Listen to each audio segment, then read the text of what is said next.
vad heter du? Hej, jag heter Denise. Vad heter du? Lina. Vad är din favoritfärg?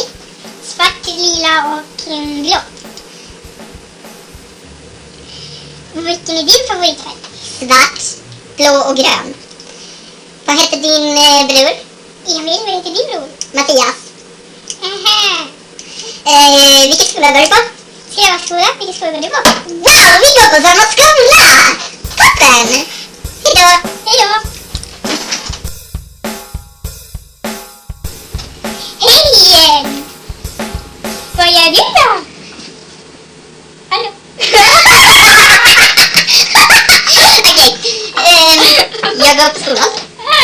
Vi har mattelektion, vad du? Jag har också matte. Vi går i samma klass. Wow! Det var toppen! Jag sitter liksom bredvid och pratar med dig just nu. Wow, vi är så